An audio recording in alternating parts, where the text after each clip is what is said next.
In the world of food, few things capture the heart and soul of a culture quite like Japan's mochi. A deceptively simple rice treat with an ancient past, mochi has been captivating taste buds and bringing people together for centuries. But don't be fooled by its humble appearance. Mochi is far more than just a chewy snack. It is a living testament to the artistry, craftsmanship, and deeply rooted traditions of Japan.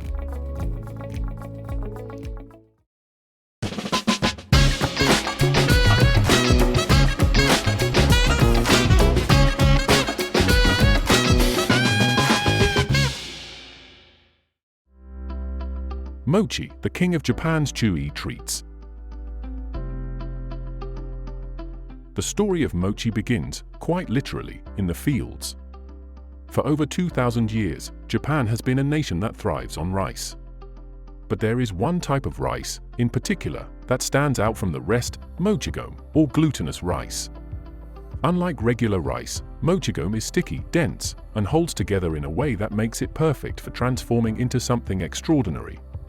And that is exactly what the Japanese have been doing for generations, transforming simple rice into something that carries meaning, history, and celebration.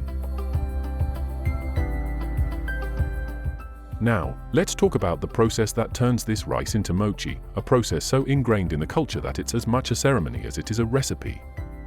Mochi isn't something you can just throw together. Traditional mochi-making, or mochitsuki, requires teamwork, rhythm, and precision. Imagine this: two people standing over a large wooden mortar. One pounds the freshly steamed rice with a giant wooden mallet, while the other quickly flips and kneads the rice in between each strike. It's a delicate dance of timing and skill. One wrong move, and that mallet could miss the rice entirely or hit the hands of the person kneading it. The pounding continues until the rice becomes a smooth, sticky dough, at which point it's shaped into the soft, chewy mochi we all know and love. The communal nature of mochitsuki reflects something deeper about Japanese culture: the value of collaboration and tradition passed down through generations. The rhythmic sound of pounding rice echoes back centuries, reminding people of a time when food wasn't just sustenance but a symbol of community and togetherness. Today, while modern technology has simplified the process for many, mochitsuki still thrives in festivals and special occasions, preserving the ritual's significance. But mochi is more than just food. It's a symbol. In Japan, mochi is everywhere, especially during times of celebration. It's at weddings, festivals, and most famously, the New Year. In fact, the New Year's celebration in Japan, known as Ashogatsu, would be incomplete without kagami mochi, a stack of 2 round mochi cakes that symbolize renewal, balance, and prosperity for the coming year. These offerings to the gods are placed in homes and temples, reminding us that mochi isn't just eaten, it's honored.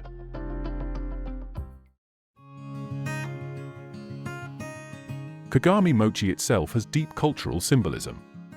The 2 layers of mochi represent the past and the future, while the orange often placed on top symbolizes the continuity of generations. On the 11th day of the new year, in a ceremony known as Kagami Baraki, the Kagami mochi is broken apart and eaten to bring blessings for the new year. This is a profound moment in the cultural calendar, reminding the Japanese that food is not merely sustenance, but an expression of gratitude, continuity, and hope. Mochi's history stretches far back, possibly as early as Japan's Noro period, 710 to 794 AD, when it was used in religious rites as an offering to the gods. By the Heian period, 794–1185 AD, mochi had become a food of the aristocracy, linked to celebrations and good fortune. Over time, it gradually became a fixture of Japanese life across all levels of society, serving not just the elite but ordinary people during festivals, harvest celebrations, and family gatherings. However, mochi isn't just about New Year's rituals. This delicacy comes in many forms, each offering its own taste and texture, depending on the occasion or region. One of the most beloved versions is daifuku, a sweet mochi that is stuffed with a variety of fillings, most traditionally anko, sweetened red bean paste. But mochi's versatility is vast. Modern variations include everything from strawberries to ice cream as fillings, which has further popularized mochi around the world. Speaking of ice cream, mochi's evolution is a testament to Japan's incredible ability to blend the traditional with the modern. Mochi ice cream, which wraps creamy ice cream in a chewy mochi coating, has exploded in popularity not just in Japan but globally. What started as a local treat is now found in supermarkets and restaurants worldwide, offering a perfect fusion of textures, cold, creamy, and chewy, that makes for an irresistible dessert. But don't think for a second that modernity has stripped mochi of its authenticity. Even in its most innovative forms, mochi remains true to its roots. At its core, mochi is about the simple beauty of rice, water, and the time-honored tradition of bringing those ingredients together in perfect harmony. Still, for all its deliciousness, mochi has a serious side, one that commands respect. Every year, especially during New Year celebrations, there are news stories about the dangers of mochi. Its sticky, dense texture can be tricky to chew, especially for the elderly. The chewy nature that makes it so satisfying can also pose a choking hazard. Mochi-related accidents spike around Ashogatsu, with people urged to be cautious, particularly when serving it to vulnerable family members. Despite these risks, mochi remains a cherished part of Japanese life, a reminder that tradition and enjoyment sometimes come with a sense of respect and careful consideration. To truly understand mochi, though, you have to experience it.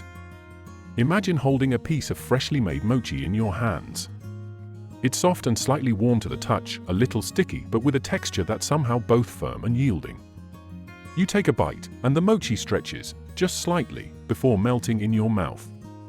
The flavor is subtle, almost neutral, which is why it pairs so perfectly with sweet fillings like red bean paste, or with savory toppings like soy sauce and seaweed. But it's the texture that really gets you, the satisfying chew that's unlike anything else. This is why mochi has endured for centuries. It's not just a snack, it's an experience. It's a connection to the land, to the people who grew the rice, and to the generations of Japanese families who have pounded, shaped, and shared mochi as part of their heritage. When you eat mochi, you're part of something bigger, a tradition that stretches back over 1,000 years. Today, mochi can be found all over the world. You can buy it in supermarkets, order it in trendy dessert shops, and even find it at the end of a fancy fusion dinner in a Michelin-starred restaurant. But no matter where you are, when you eat mochi, you are tasting Japan. You are tasting the essence of a culture that values patience, craftsmanship, and the delicate balance between simplicity and complexity. In different regions of Japan, mochi takes on different forms and flavors, each one a testament to local ingredients and customs. For example, in the Kansai region, yatsuhashi is a popular sweet made from mochi flavored with cinnamon and wrapped around red bean paste. In the northern Tohoku region, mochi is often enjoyed with savory toppings like soy sauce or kinako, roasted soybean flour. These regional variations highlight mochi's adaptability while preserving its central role in Japanese culture.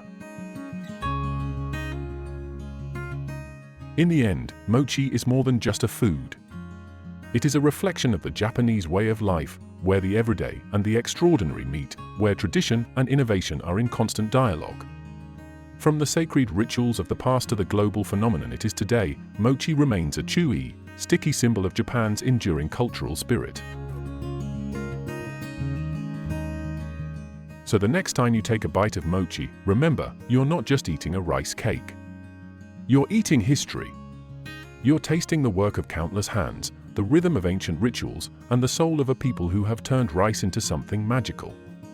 This is mochi, Japan's famous chewy rice treat, a story of flavor, tradition, and the timeless pursuit of perfection. Thank you for watching. If you have suggestions for our next video, feel free to share them in the comments below. We'll be sure to give you an acknowledgement for your contribution.